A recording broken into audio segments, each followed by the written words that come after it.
Knowledge is power.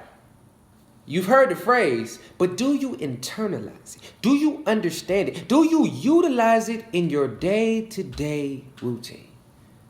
Reading is one of the most powerful and beneficial activities that one can engage in. Why? Because you can teleport through different centuries, picking up qualities and traits from different people and build an internal resource of responses and information that you can use at any given time. Study the legends of old to become a legend today. Learn from their mistakes, learn from their victories, and cultivate that into your own unique experience of the life. I've been receiving a lot of questions about my reading strategies. How do I go about picking authors, picking topics, picking books? Do I read it one time? Do I keep reading it? Do I read it over? Do I take notes? Let's make it real simple. Bah! I read a book a day. Read it, take notes, internalize it, application. Read it, take notes, internalize the lessons, application. So today, this will be the first installment of I Read a Book a Day. We're going to talk about Berry Gordy's To Be Loved, one of my favorite books, and I just read it already. As you can see, I love this book. And there was many lessons in this book, but we're just going to focus on some of the highlights that I think are most beneficial to take from the book. We're going to start when he was young. Young Berry Gordy had option to make between two options. On one hand, you had boxing. On the other hand, you have music. He's skilled in both. He was training hard. He wanted to be a professional boxer at one point. He looked up to Joe Louis and Sugar Ray Robinson. And he was putting in the work in the gym, waking up, running 5 miles in the gym, training every day, getting it in, taking the punishment, had built up a streak of victories. And one day he came to the decision.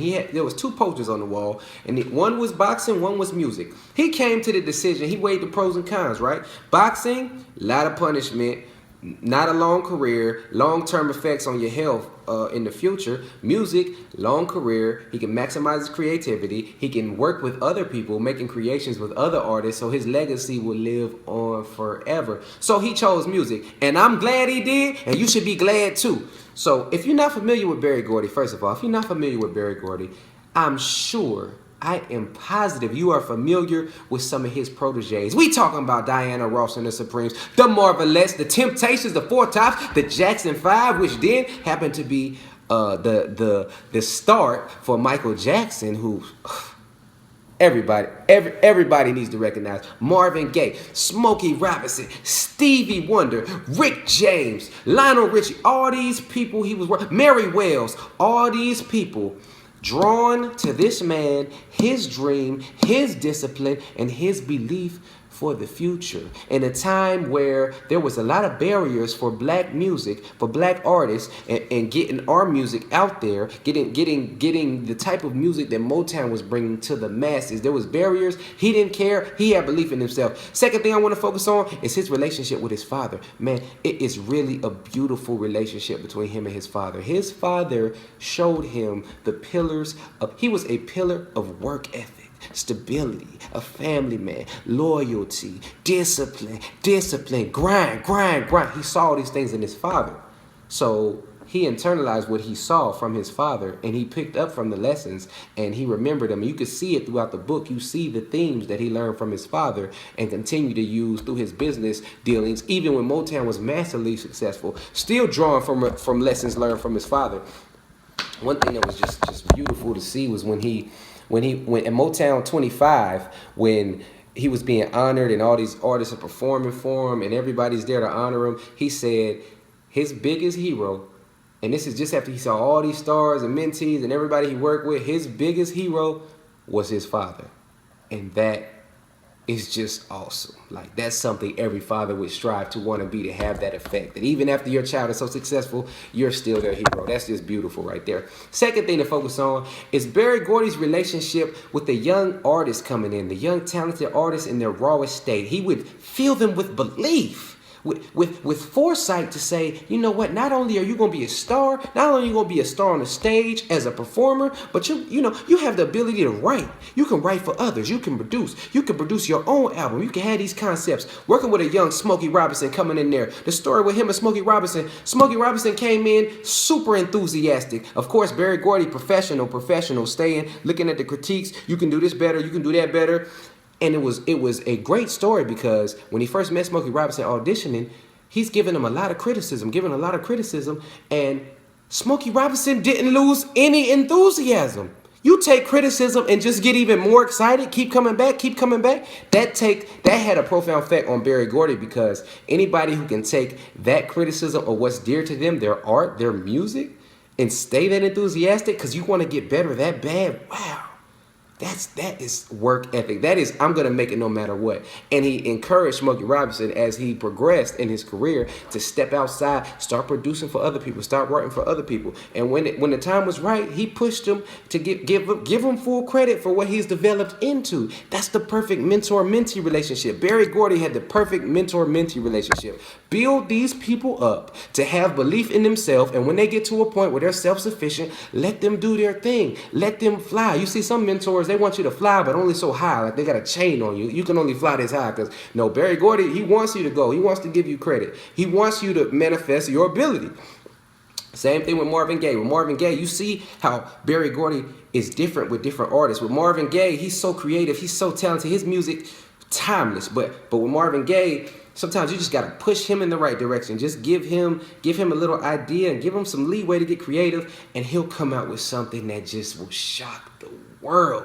But he might treat Smokey Robinson a little different than Marvin Gaye. He might treat the Temptations a little different than the Four Tops. Diana Ross different than the Marvelettes. It's different. You have to have that social intelligence. This guy had the social intelligence to deal with different producers with different egos, different artists who might have certain ideas that are right or wrong. You have artists who think a song is wrong for them, but it's really right for them, but you have to convince them that it's right for them, and it ends up being a #1 hit. And even when he's wrong, when he's wrong, he's able to admit he was wrong. If he thinks a song is not a hit, and for some reason it comes out, and it is a hit, he'll give the person full credit. I was wrong. You were right. Their environment at Motown, their environment was just so competitive to breed champions. They had meetings on Fridays, every Friday.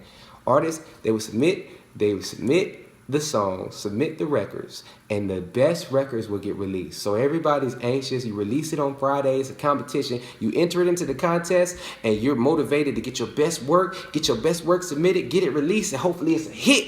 And maybe you didn't get selected this time, but guess what? There's no losers. Because if you get selected and you win, that's a hit for you, a hit for the company, a hit for everybody. If you don't get selected, that's motivation for you to come back stronger next time. So you come back stronger, and everybody's motivated. It's competition, but it's healthy. You want everybody around you to be champions. You give the writers an opportunity. You give the musicians an opportunity. You give the artists an opportunity. You give everybody an opportunity to shine. His relationships with Diana Ross and the Supremes, coming in as young teenage girls in high school, encouraged them to finish high school first. But then when they came, he instilled in them a belief that not only can you be a successful group, you can be the biggest women group of all time for that time.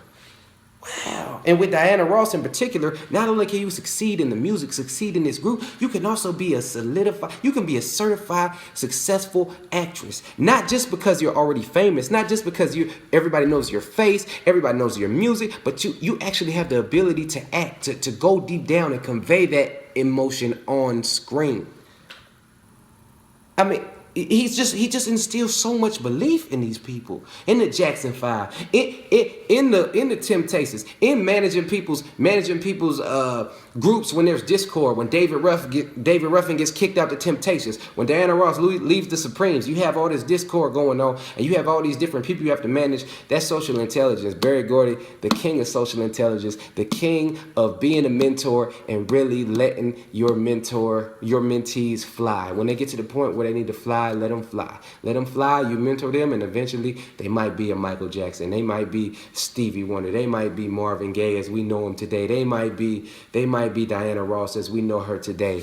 So the scene I'm gonna focus on in this book now is when he had to believe in himself when no one else believed in him. He's 29 years old. He doesn't have any money. He doesn't have a consistent job. What he has is a belief in himself, in his dream, and he's determined to manifest that belief. And It was a situation where he needed money to start his own label. Though he had some success writing for others, he needed to start his own label to really put himself in position to make Motown and make Hitsville what we know it today, what we know it as today, and the legacy that he has created. He needed to go in there into a meeting with his family and ask for money, borrow money to start Motown and get that first record. He's betting everything on that first record.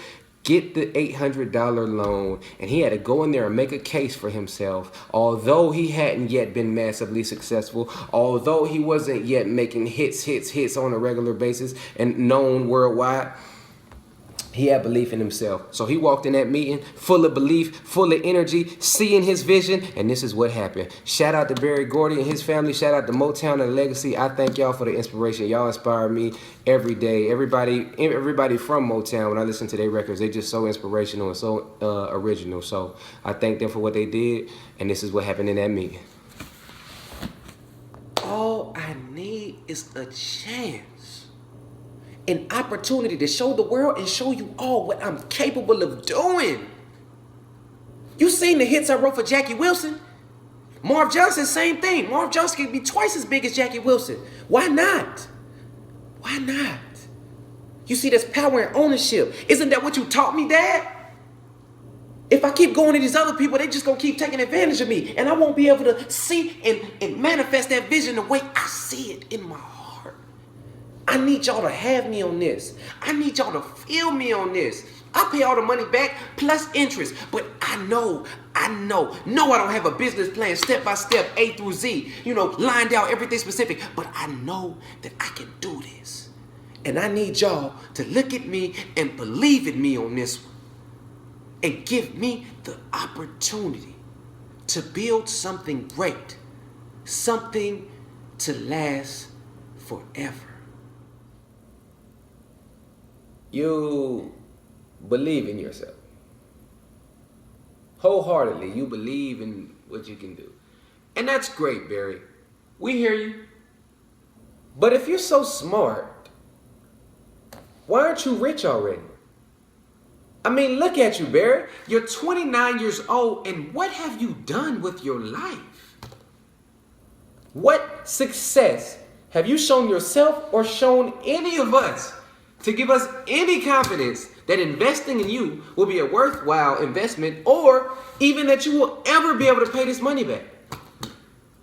Is your belief in your heart and soul going to pay this money back? You tell me that, Barry. So I'm 29 years old. So what? So what? What does age have to do with this? I could be 29, 39, 49. What does it matter? So I haven't been a huge success yet. I haven't been a big hit yet. But my past does not determine my future. And that's the problem with people. They want to give up on their dreams too quick. They want to let it die prematurely, but not me. I will never quit on myself or quit on my dreams. Never. That's not how we were raised.